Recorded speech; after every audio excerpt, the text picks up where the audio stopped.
I just need you to be a little more positive, okay? You've been such a Debbie Downer the past few years that it's starting to ruin you a little bit. Anyway, let's talk about one of the most critically panned movies of all time. There's a holdup in the Bronx, Brooklyn's broken out in fights. From 1961 to 1963, the sitcom Car 54 Where Are You ran on NBC. It starred Joe E. Ross and Fred Gwynne as Gunther Tootie and Francis Muldoon respectively, two New York City police officers who were assigned to patrol Car 54 in the 53rd Precinct of the Bronx. This isn't a show I had really heard of that much, but I decided to check out the first 3 episodes before this review, and it was alright. It's not really my thing, but the two leads had good chemistry, some of the humor was funny, and the theme song is catchy as hell. Well, 30 years later, in 1994, a big screen adaptation was released. Long before the days of 21 Jump Street and Chips, this film was taking old TV shows and trying to parody them to terrible, terrible effect. Directed by music video director Bill Fishman, the movie was filmed in 1990 and was originally supposed to be a musical. Yep, they were going to take a wacky show about 2 cops in NYC and turn it into a musical. Well, after 4 years of editing, it was finally released in 1994 and was panned, currently holding a 0% on Rotten Tomatoes and sitting at number 88 on the IMDB Bottom 100. This is another one of those movies that, despite how infamous it is, I don't know of anyone I follow who's actually covered it, so guess it's up to me. So let's see if Car 54 Where Are You is as bad as its reputation says. So we begin with Officer Tootie, played by singer-songwriter David Johansen, dreaming of what in the holy Christ? No. Not in my neighborhood, little buddy. Now, come on. We get along. Oh shit, is this gonna be his performance throughout the whole movie? Helping the boys in the 12th with the riots up. I think it's really important that we get to know each other. I had to decorate the rec room for Schnauzer's party. I teach you how to bob mow. And there is her husband laid out in a beautiful blue suit. Okay, Captain. Okay, Captain. Oh, nope, fuck this. It is as bad as people say. Sorry, thank you all for watching. See you next time, bye. What did we discuss? You know, you're not as much fun to be around as I thought. Then we get a musical number, and it starts out, actually, kind of okay, until the racism shows up. Yo, Gunter. Yeah, but Tootie wakes up in the middle of a riot, and yes, they do the only 2 days to retirement joke. A couple more days to my retirement, please. This is Tootie's current partner, Officer Schnauzer, played by Al Lewis, who also played the same character in the original show, so is this a reboot or a sequel? Then we get the theme song that has been turned into a rap. Brooklyn, busting out on a hype tip. To New York's finest, you can't just bust it. That's what you are when you break the law. Fucking bastards. Also, you'll see through these credits that Tootie is pretty incompetent as a cop, which, okay, he wasn't the smartest guy in the original show, but he at least seemed to care about doing a good job. This ain't no Batman. This ain't no Dick Tracy. I wouldn't play that. Well, given that this movie bombed while those films were huge hits, you're right. So the two get back to the station where Captain Anderson, played by Nipsey Russell, is introducing them to a new police program. Russell also was in the original show. Captain Anderson then introduces their new recruit, Francis Muldoon, played by John C. McGinley. No! Officer Muldoon is the most decorated graduate of the academy. Oh yeah, we'll see about that. Muldoon is shown to be a giant dork as he has made Tootie's new partner. So starting tomorrow, all officers will be expected to report 1 hour early before their shift for classes in Mad Cop, and then 1 hour every night for physical training after their day shift. That's 2 extra hours. You're right. And that's without any additional compensation. Thank you for volunteering. Oh god, I already want to punch this guy in the face. Officer Tootie, I don't believe in idle chit-chat during patrols. It breaks up concentration and we just might miss a crime. Oh goody, so we're going to the extreme with both of these guys. Tootie is so lazy, incompetent, and showboaty that you wonder how he was even allowed to be a cop in the first place. And Muldoon is such a goody two-shoes stick in the mud that he's the person no one wants to be around. And just from the 3 episodes I saw, I can tell you that's not how they were in the show. Tootie went out of his way to get the perfect gift for an officer celebrating 25 years on the force, and Muldoon went along with trying to get a day off so they could go fishing. But at least with Muldoon in this movie, you can see why he became a cop. No, Joe! And then he was kicked off the force. I mean, he nearly killed an innocent civilian, and he was white, so this should get him fired, right? Nope. And it turned out the guy just stole a sandwich that cost about $5, so Tootie pays the owner and tells them to move on. Oh, so the movie's trying to show that even though he's a bit lazy and not the most professional, he still cares about the people, which is something every good cop needs to do.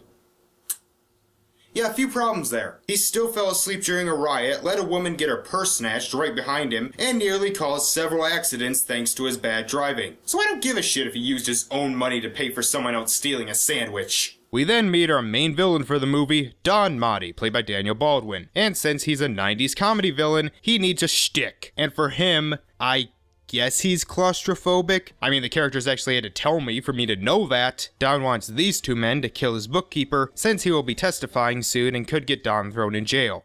Lucille, I'm home. Oh, God. This is Tootie's wife Lucille, played by Rosie O'Donnell, in a role that, along with the Flintstones in Exit to Eden, won her a Worst Supporting Actress Razzie.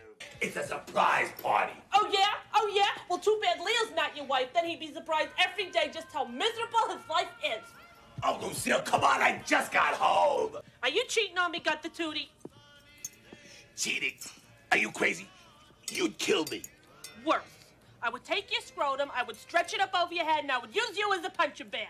You two are perfect together. I'm glad you found each other. And you saved many innocent men and women from the horrors of having to go on dates with you.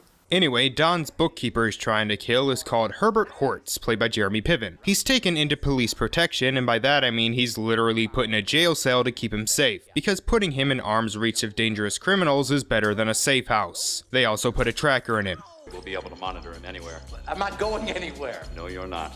Gentlemen. Does this mean I'm gay? No, it means you're homophobic. They throw a party for Schnauzer as we see more that Muldoon is the biggest fucking square in the world, as he won't even enjoy the party. Although to be fair, this party seems kind of terrible, as they nearly kill the guest of honor.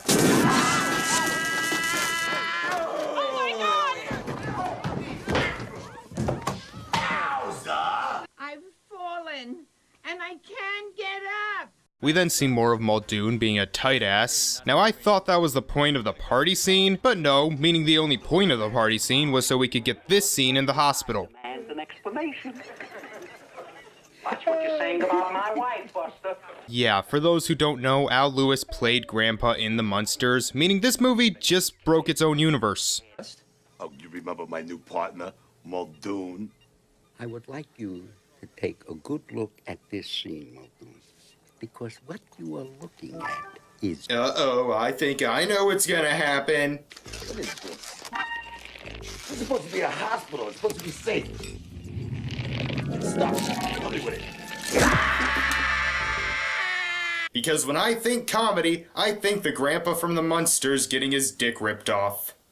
The station gets a major upgrade, including what I'm pretty sure is a satellite that violates several laws, and shitty chairs. The two hitmen sneak into the jail disguised as food delivery men, meaning this is the second movie I've reviewed this year where security was stupid enough to let people go in just because they disguised themselves as food deliverers. I worked as a Pizza Hut delivery driver, and any time that I had to deliver to a business, they either had to come down or I had to leave it at the front desk. Sorry about that tangent. After a cops like donuts joke, another prisoner steals Hort's food and dies from poison. After a scene where Muldoon tickets a woman for spitting, we get this scene that pretty much sums up both the characters. We have the lowest reported crime rate in the whole city. Of course you do. You don't report any of it. These are decent people, Muldoon. They're all criminals. Come on, Muldoon. There's crime, and then there's crime. No.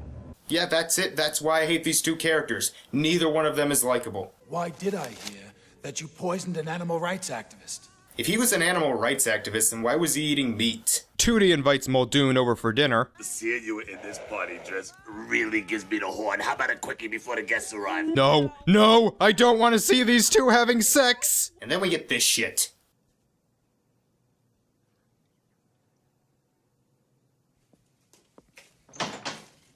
Hi, Francis. Welcome to my lovely home. Thank you, Officer Tootie. Mind if I come in? Please. What was the fucking point of that? We also learn that Muldoon lives with his mother and is implied to have never had a girlfriend, and Tootie makes fun of him, because you know, I wanted to hate this character more. This dinner scene is awful and I hate it so much that I'm gonna skip it. The hitmen return this time disguised as plumbers, as Hortz attempts to bond with some black guys. What are you guys in here for? Explicit lyrics, man. So I guess freedom of speech doesn't exist? My god, the reactionaries were right! Then explosion! Worst fucking security I have ever seen. The captain realizes that someone is trying to kill him and thinks it might be someone on the inside. So what, you don't have security cameras? You have satellites that can take a clear picture of a woman spitting on the sidewalk, and yet you don't have cameras to watch the prisoners in your fucking station? He decides to let Tootie and Muldoon watch him, which if you actually think someone on the inside is trying to kill him, why would you let the new recruit who showed up right when this shit started happening protect him? They leave him in the trunk, because that's safe. And the captain tells them that if they lose him, then they're fired. Because Tootie's an idiot, they go to a bar where they meet Penn and Teller, who try to sell them some guns. And because the editing is so slow, it's not only not funny, but I can guess the joke. See if you can guess the punchline here. Okay, you want even bigger? We got bigger. Here it is, the M60. You can do forestry with this Rambo, baby. You really can. Wait a minute. Oh. He's your partner? We have the perfect, no, you gotta buy some for partners. The perfect thing, we're partners. We know. Your destiny waits. They're antique. They're beautiful. Watch this. It's great. Watch it. So is there a point to that scene? Alright. Tootie introduces Muldoon to a woman named Velma Velor, played by Fran Drescher. Oh good, because there weren't enough annoying voices in this. All we need is Joan Cusack giving the same performance she gave in Mr. Wrong and we'll be set! Oh, and the Ramones are playing, so let's have another musical number. Only the second one in this movie. Surprisingly, it's actually pretty catchy. Maybe this should have just been a musical. The music numbers are the only parts so far that have been any fun. Together, forever, whenever, we will always be.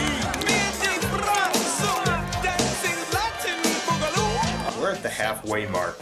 So Muldoon and Velma have sex in a carriage driven by Tonelok, and it eventually just turns into a series of annoying sounds. Which is basically what the movie is like in a nutshell. Anyway, we have to separate Hortz from the two leads, so how do we do it? How are we supposed to get there now? We ain't gonna get a cab now. I don't know. Hey. Open invitation? What? This hunk 3 random hookers come by and steal the car.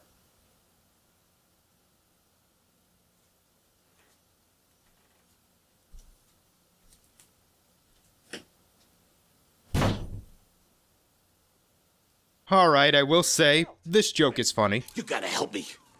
I lost the mob witness. I lost my virginity, and it was incredible.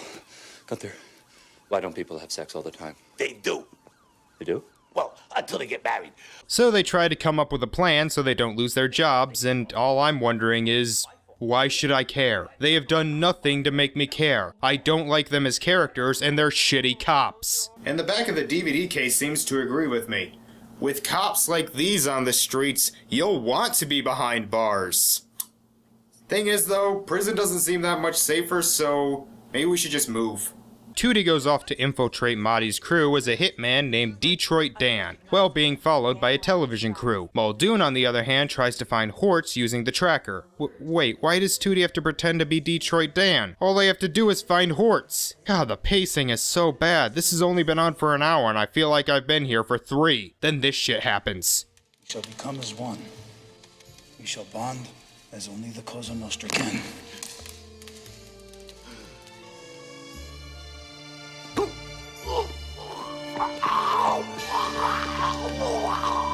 Now, how do you know that that's that guy Hortz? I'm sorry, did I just see a rape scene? Hortz befriends 2 of the hookers as the third tells Marty that he is at Coney Island. So Marty tells Tootie to go kill him. I'm gonna get there and see my husband. I don't appreciate this kind of Gunther. Lose. How did she find out where he was? Lose the hoe. Get her out of here. Get her What out are you of here. saying, Gunther? What the hell is happening here? No one's allowed to complain about her performance in Tarzan ever again. Marty finds out who Tootie really is because of a promo, and then we get something stupid with Muldoon disguising himself in order to get Hortz. And then, I don't even know, Tootie shows up, and then they escape Marty because the TV crew interrupts them, and this leads to a chase through Coney Island.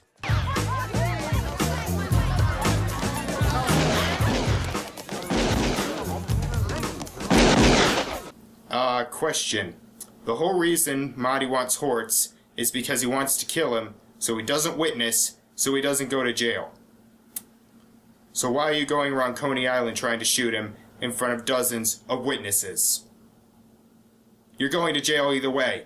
After some lame comedic set pieces, they end up on a roller coaster, and they still shoot with several innocent bystanders. Again, you're going to jail. You dirty little... And now you two are going to jail. Seriously, you are really bad cops. So, how do they defeat the villain? He stands in the perfect spot and is knocked into the tunnel of love. Yo, Stowser! Hey, Gunther. Mom? Son! Well, we can't have sex because his penis was ripped off, but I think that just makes our love stronger. The tunnel scares Marty due to his claustrophobia, probably the only time that comes up, and he confesses and goes to jail. So, yeah, Hortz was pretty useless. Love is the most beautiful thing in the whole world.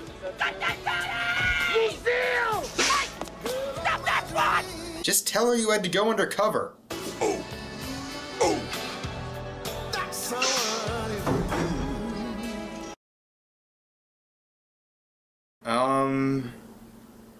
I'm not sure.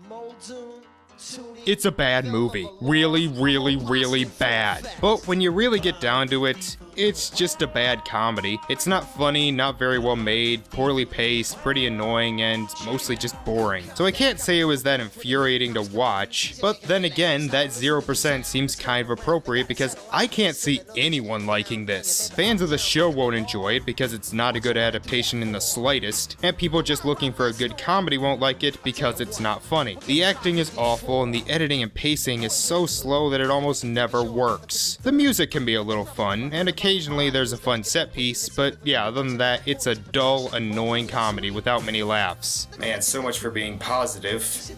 Maybe we should do another one of those director retrospectives. But who?